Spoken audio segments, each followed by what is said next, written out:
ಲಕ್ಷ್ಮೀ ವೆಂಕಟರಮಣ ಸ್ವಾಮಿಯ ನೂತನ ವಿಭವ ಮೂರ್ತಿ ಪ್ರತಿಷ್ಠಾಪನೆ ಹಾಗೂ ನೂತನ ಆಲಯ ಮಹಾಕುಂಭಾಭಿಷೇಕ ಮಹೋತ್ಸವ.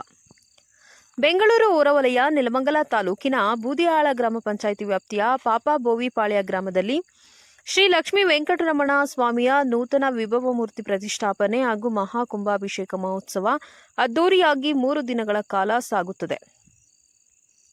ಟ್ರಸ್ಟ್ ಅಧ್ಯಕ್ಷರಾದ ಮಾರುತಿ ನೇತೃತ್ವದಲ್ಲಿ ಮತ್ತು ಊರಿನ ಗ್ರಾಮಸ್ಥರ ಸಹಕಾರದಿಂದ ಈ ಕಾರ್ಯಕ್ರಮ ಅದ್ದೂರಿಯಾಗಿ ಸಾಗುತ್ತಿದೆ.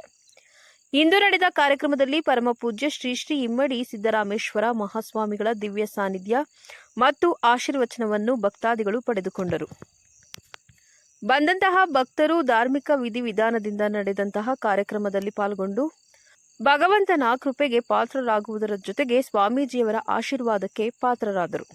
ನಂತರ ಮಾಧ್ಯಮದ ಜೊತೆ ಮಾತನಾಡಿದ ಟ್ರಸ್ಟ್ ಅಧ್ಯಕ್ಷರಾದ ಮಾರುತಿ, ಸ್ವಸ್ಥಶ್ರೀ ವಿಜಯಾಭ್ಯುದ್ಧ ಶಾಲಿವಾಹನ ಶಕ ವರ್ಷಗಳು 1947ಕ್ಕೆ ಸರಿಯಾಗಿ ಶ್ರೀ ವಿಶ್ವವಸು ನಾಮ ಸಂವತ್ಸರದ ಉತ್ತರಾಯಣ ಶಿಶಿರ ಋತು ಪಾಲ್ಗುಣ ಮಾಸೆ ಕೃಷ್ಣ ಪಕ್ಷಂ ದಿನಾಂಕ 6-3-2026 ಶುಕ್ರವಾರದಿಂದ ದಿನಾಂಕ 8-3-2026 ಭಾನುವಾರದವರೆಗೂ ನಡೆಯುವ ತ್ರಿದಿನ ಸಂಕಲ್ಪ ಪೂರ್ವಕ ಶ್ರೀ ಲಕ್ಷ್ಮೀ ವೆಂಕಟರಮಣ ಸ್ವಾಮಿಯ ಪ್ರತಿಷ್ಠಾಪನಾ ಕುಂಭಾಭಿಷೇಕ ಮಹೋತ್ಸವ ಕಾರ್ಯಕ್ರಮವನ್ನು ಪಂಚರಾತ್ರ ಆಗಮ ರೀತಿ ನಡೆಯುವಂತೆ ದೈವ ಗುರು ಹಿರಿಯರ ಗ್ರಾಮಸ್ಥರ ಪ್ರೇರಣೆಯಾಗಿರುತ್ತದೆ.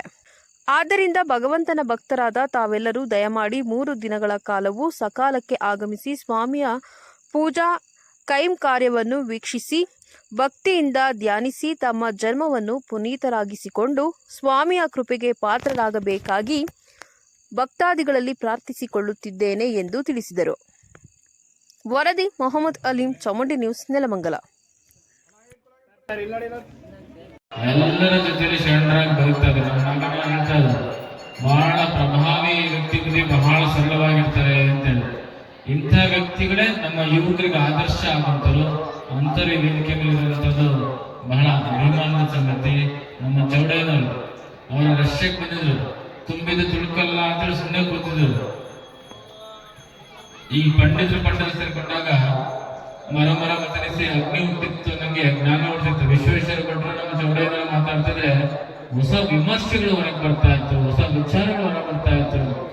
ಆಳವಾಗಿರುವಂತಹ ಜ್ಞಾನ. ಅವ್ರಿಗೆ ವಯಸ್ಸಾಗಿಲ್ಲ, ನಾನು 60+ ಆಗಿರೋದ್ರಿಂದ ವಯೋವೃದ್ಧರು, ಜ್ಞಾನವೃದ್ಧರು ಅಂತ ಅನ್ಬಹುದು. ಆದ್ರೆ ಯುವಕರನ್ನು ಮೆಚ್ಚಿಸುವಾಗಿ ಅವರು ಆಕ್ಟಿವ್ ಆಗಿರ್ತಾರೆ ಅನ್ನೋದನ್ನ ನಾನು ವರ್ಷದಲ್ಲಿ ಕಂಡುಕೊಂಡಿದ್ದೇನೆ. ನಂತರ ಇಲ್ಲಿ ನಾನು ಬರುವಾಗ ಅವರು ಹಿತನುಡಿಗಳನ್ನ ಹೇಳ್ತಾ ಇದ್ರು, ಕೇಳಿಸ್ಕೊಂಡ್ ಬರ್ತಾ ಇದ್ದೆ. ದೇವಾಲಯಕ್ಕೆ ಹೋಗ್ತಾ ಅವರು ಕೂಡ ಮಾತನ್ನ ಸಲ್ಲಿಸ್ತಾ ಇದ್ರು. ನಮ್ಮ ಚಿಕ್ಕಣ್ಣ ನಮ್ಗೆ ಯಾವಾಗಲೂ ಕೂಡ ಒಂದ್ ರೀತಿ ಅನ್ನದಾನ ಪ್ರಭುಗಳಿದ್ದೇವೆ. ಏನಾದಾಗ ಬುದ್ಧಿ ಮನೆಗೆ ಪ್ರಸಾದಕ್ಕೆ ಹೋಗೋಣ, ಅದಕ್ಕೆ ಹೋಗೋಣ, ಇದಕ್ಕೆ ಹೋಗೋಣ. ಮನೆಗೆ ಪ್ರಸಾದ ಇಲ್ಲ ಅಂದ್ರೆ ಬುದ್ಧಿ ನಿಮ್ ಗಾಡಿಗಾರ ಪ್ರಸಾದ ಹಾಕ್ಸಿ ಅಂತೇಳಿ ಡೀಸೆಲ್ ಹಾಕ್ಸ್ತಾರೆ ಸಿಕ್ಕಾಗಿಲ್ಲ. ಈ ರೀತಿಯಾಗಿರುವಂತಹ ಅಪರೂಪದ ಅನೇಕ ದಾನಿಗಳು ನೆಲಮಂಗಲದಲ್ಲಿದ್ದಾರೆ. ಭಗವಂತ ನಿಮ್ಮೆಲ್ಲ ಇನ್ನೂ ಹೆಚ್ಚಿನ ಶಕ್ತಿನ ಕೊಡಲಿ. ನಮ್ಮ ಮಾರುತಿ ಚೇತನ ಇಲ್ಲಿ ಕೂತಾರೆ. ಮಾರುತಿ ಚೇತನ ಏನು ಎಡಬಿಡದೆ ಸ್ವಾಮೀಜಿ ಯಾವಾಗ ಬರ್ತಾರೆ, ಅವ್ರಿಗೂ ಕನ್ಫ್ಯೂಷನ್, ನನಗೂ ಕನ್ಫ್ಯೂಷನ್. ಇವತ್ತು ಬರ್ಬೇಕು, ನಾಳೆ ಬರ್ಬೇಕು ಅಂತ ನಾನು. ಅವ್ರು ಇವತ್ತು ಕರ್ಸ್ಕೋಬೇಕು, ನಾಳೆ ಕರ್ಸ್ಕೋಬೇಕು ಅಂತೇಳಿ ಫೈನಲ್ ಆಗಿ ಇವತ್ತು ಕರ್ಸ್ಕೊಳ್ಳೋ ಅಂತೇಳಿ ನಮ್ಮ ಕೃಷಿ ಮೂಲಕ ನಮ್ಮ ತುಮಕೂರು ಜಿಲ್ಲಾಧ್ಯಕ್ಷ ಕೃಷಿ ಮೂಲಕ ಕಮ್ಯುನಿಕೇಶನ್ ಮಾಡಿಸಿ ಇವತ್ತು ನಮ್ಮ ಗಾಡಿ ಕಟ್ಟಿದ್ದು ಅವನೇ. ಇವತ್ತೆಲ್ಲ ಗಾಡಿ ಕೊಟ್ಟಾನ, ಅವನೇ ಗಾಡಿ ಕೊಟ್ಟು ಕೋಲಾರ ಕಳಿಸಿ, ಬೆಂಗಳೂರು ಕಳಿಸಿ ಇಲ್ಲಿ ಕರ್ಕೊಂಡ್ಬರುತ್ತ ಅನ್ನಿಸ್ಕೊಂಡ್ರೆ ಇಂಥ ಅಪರೂಪದ ಯುವಕರು ಏನೊಂದು ಕೆಲಸ ಮಾಡ್ತಿದ್ದಾರೆ ಅಂದ್ರೆ ಅದು ಸಮಾಜಕ್ಕೋಸ್ಕರ. ಇವತ್ತು ಯುವಕರಲ್ಲಿ ಏನಾಗ್ಬಿಟ್ಟಿದ್ದಾರೆ ಅಂತಂದ್ರೆ ಸಂಸ್ಕಾರದ ಕೊರತೆಯಾಗಿ, ಸಂಸ್ಕೃತಿ ಗೊತ್ತಿಲ್ಲದೆ ತುಂಬಾ ಸ್ವಾರ್ಥಿಗಳಾಗ್ತಾ ಇದ್ದಾರೆ. ನಾನಷ್ಟೇ ನೋಡ್ಕೊಬೇಕು, ನಂದಷ್ಟೇ ನೋಡ್ಕೊಬೇಕು ಅಂತೇಳಿ. ಎಲ್ಲಿ ತನಕ ಅಂತಂದ್ರೆ ಒಡ ಹುಟ್ಟಿದಂತ ಅಣ್ಣ ತಮ್ಮಗಳು, ಅಕ್ಕ ತಂಗಿಯರ ಬಗ್ಗೆ ಕಾಳಜಿ ಮಾಡಲ್ಲ, ಕನಿಷ್ಠ ಪಕ್ಷ ತಂದೆ ತಾಯಿಗಳ ಬಗ್ಗೆನೂ ಕಾಳಜಿ ಮಾಡಲ್ಲ. ಅಂತದ್ರಲ್ಲಿ ಇವತ್ತಿನ ಚೇತನ ಮಾತಿಗಳೆಲ್ಲ ಊರನ್ನು ಉದ್ಧಾರ ಮಾಡ್ಲಿಕ್ಕೋಸ್ಕರ, ಊರಿಗೋಸ್ಕರ ಈ ರೀತಿಯಾದಂತ ನಿಸ್ವಾರ್ಥ ಸೇವನೆ ಮಾಡ್ತಂದ್ರೆ ಅವರಿಗೆ ನೀವು ಜೋರಾಗಿ ಚಪ್ಪಾಳೆಯನ್ನು ತಟ್ಟೋದ್ರ ಮೂಲಕವಾಗಿ ಜೋರಾಗಿ ಚಪ್ಪಾಳೆ ಪ್ರತಿಷ್ಠಾಪನೆಯನ್ನ ಮಾಡ್ತಾ ಇದ್ದಾರೆ ನಮ್ಮೆಲ್ಲ ಟ್ರಸ್ಟ್ನವರು, ನಮ್ಮ ಪಾಪಬೋವಿಪಾಳ್ಯದ ಎಲ್ಲ ಗ್ರಾಮಸ್ಥರು. ಇವತ್ತು ನಾವು ಹೇಳ್ಬೇಕು ಅಂದ್ರೆ ನಮ್ಮ ನಾಗರಾಜ್ ಅವ್ರಿಗೂ ಗೊತ್ತು, ನನಗೂ ಗೊತ್ತು, ಜಿಲ್ಲಾ ಪಂಚಾಯಿತಿ ವ್ಯಾಪ್ತಿಯಲ್ಲಿ 108 ಹಳ್ಳಿಯಲ್ಲಿ ವೆಂಕಟೇಶ್ವರನ ದೇವಸ್ಥಾನ ಎಲ್ಲೂ ಇಲ್ಲ. ಇವತ್ತು ನನ್ನ ಜಿಲ್ಲಾ ಪಂಚಾಯಿತಿ ವ್ಯಾಪ್ತಿಯಲ್ಲಿ ಒಂದು ವೆಂಕಟೇಶ್ವರದ ದೇವಸ್ಥಾನವನ್ನ ಪ್ರತಿಷ್ಠಾಪನೆ ಮಾಡೋದು ನನಗಂತೂ ತುಂಬಾ ಖುಷಿ ಅನ್ನಿಸ್ತಾ ಇದೆ.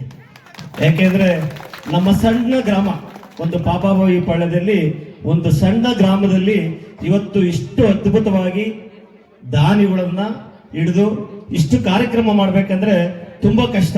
ಒಂದು ಊರಲ್ಲಿ ಒಂದು ಒಗ್ಗೂಡಿಸಿ ಒಂದು ದೇವಸ್ಥಾನವನ್ನ ಕಟ್ಟಬೇಕಾದ್ರೆ ಅದು ಸಖತ್ ಕಷ್ಟನೇ. ಒಟ್ಟಲ್ಲಿ ಯಾವುದೂ ಇಲ್ಲ. ಯಾಕೆಂದ್ರೆ ನಾನು ಅದನ್ನ ನೋಡಿದೀನಿ. ನಮ್ಮ ಮಾಚೋನಾಯಕನಹಳ್ಳಿಯಲ್ಲಿ ಸಹ ನಾನು 5 ದೇವಸ್ಥಾನಗಳನ್ನ ಪ್ರತಿಷ್ಠಾಪನೆ ಮಾಡಿಸಿ ಪರಮ ಪೂಜ್ಯರನ್ನೆಲ್ಲ ಕರೆಸಿ ಒಂದು ಇದು ಮಾಡಿದ್ದೆ. ಅಷ್ಟು ಅದ್ಭುತವಾಗ್ಲಿ ಗ್ರಾಮಸ್ಥರು ಒಳ್ಳೆ ಕೆಲಸವನ್ನ ಮಾಡಿದ್ದಾರೆ ಅಂತ ನನಗಂತೂ ಅನುಭವಿಸ್ತದೆ.